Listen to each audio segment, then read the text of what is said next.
Welcome. নিখিল study আইকিউতে সবাইকে স্বাগত। আপনাদের যদি আমার এই ভিডিওটি ভালো লেগে থাকে প্রচুর পরিমাণে লাইক, শেয়ার, কমেন্ট করবেন। আর আপনি যদি আমার চ্যানেল নতুন হয়ে থাকেন চ্যানেলটিকে সাবস্ক্রাইব করে দিয়ে পাশে থাকা বেল আইকনটাকে ক্লিক করে দেবেন। ফলে পরবর্তীকালে আমি যে নতুন ভিডিওটি আনবো তার নোটিফিকেশন আপনারা সরাসরি পেয়ে যাবেন।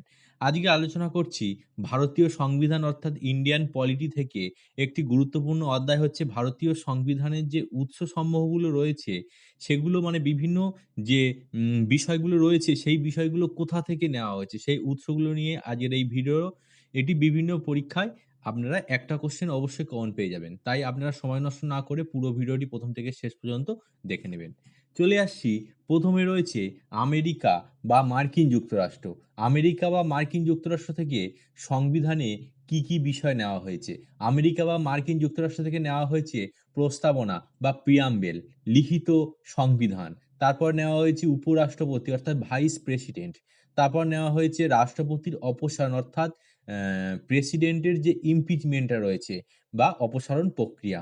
মৌলিক অধিকার ফান্ডামেন্টাল রাইট। সুপ্রিম কোর্ট ও হাইকোর্টের বিচারপতিদের অপসারণ প্রক্রিয়া এবং আদালতে পুনরালোচন ক্ষমতা। এগুলি হচ্ছে আমেরিকা বা মার্কিন যুক্তরাষ্ট্র থেকে নেওয়া হয়েছে। বিভিন্ন পরীক্ষায় এসছে যে প্রিয়াম্বেল বা প্রস্তাবনা কোথা থেকে নেওয়া হয়েছে। তারপর কোশ্চেন অনেক পরীক্ষায় এসেছে মৌলিক অধিকার সংবিধানের কোথা থেকে নেওয়া হয়েছে? সংবিধানের বা মৌলিক অধিকার কোন দেশ থেকে নেওয়া হয়েছে? বলতে হবে আমেরিকা বা মার্কিন যুক্তরাষ্ট্র। নেক্সট রয়েছে ব্রিটিশ সংবিধান বা ব্রিটেন বা ইউকে। এখান থেকে সংবিধানের কোন, কোন বিষয়গুলো নেওয়া হয়েছে? মন্ত্রিপরিষদ বা সংসদীয় ব্যবস্থা, এক নাগরিকত্ব, তারপর রয়েছে আইনি শাসন, তারপর রয়েছে দ্বিকক্ষ বিশিষ্ট সংসদ, নেক্সট হচ্ছে প্রধানমন্ত্রী, তারপর রয়েছে লোকসভার অধ্যক্ষ বা স্পিকারের ক্ষমতা, নেক্সট হচ্ছে রাষ্ট্রপতি বা প্রেসিডেন্ট, নেক্সট স্বাধীন নির্বাচন কমিশন, জনস্বার্থ মামলা এবং সংসদীয় বিশেষাধিকার।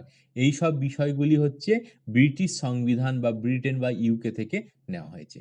নেক্সট হচ্ছে অস্ট্রেলিয়া। অস্ট্রেলিয়া থেকে সংবিধানের কোন, কোন বিষয় নেওয়া হয়েছে? প্রথমে রয়েছে যৌথ তালিকা, নেক্সট হচ্ছে প্রস্তাবনার ভাষা, কেন্দ্র রাজ্য সম্পর্ক ও এবং তাদের মধ্যে ক্ষমতার বন্টন।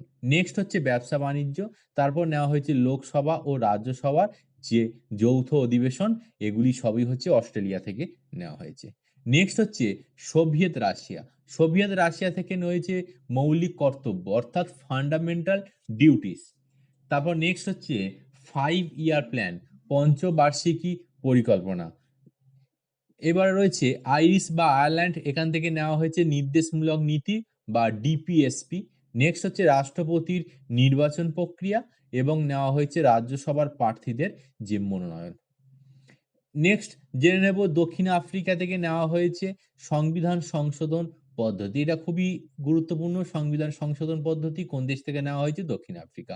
নেক্সট হচ্ছে জাপান। জাপান থেকে নেওয়া হয়েছে সুপ্রিম কোর্টের গঠন। নেক্সট হচ্ছে ফ্রান্স। ফ্রান্স থেকে নেওয়া হয়েছে প্রজাতন্ত্র এবং স্বাধীনতা, সাম্য ও সৌভ্রাতৃত্বের আদর্শ। নেক্সট হচ্ছে কানাডা। কানাডা থেকে নেওয়া হয়েছে যুক্তরাষ্ট্রীয় শাসন ব্যবস্থা, কেন্দ্র ও রাজ্যের মধ্যে ক্ষমতার বন্টন। আর যে পার্টের শেষ রয়েছে জার্মানি। জার্মানি থেকে নেওয়া হয়েছে জরুরি অবস্থায় মৌলিক অধিকার বাতিল। এইসব বিভিন্ন বিষয়গুলো যে দেশ থেকে নেওয়া হয়েছে তার তালিকা আমরা দিয়েছি। আপনাদের যদি আমার ভিডিওটি ভালো লেগে থাকে প্রচুর পরিমাণে লাইক, শেয়ার, কমেন্ট করবেন। এখান থেকে বিভিন্ন প্রতিযোগিতামূলক পরীক্ষায় একটি কোশ্চেন আমরা অবশ্যই কমন পাবেন। নিখিল স্টাডি আইকিউতে সবাইকে স্বাগত।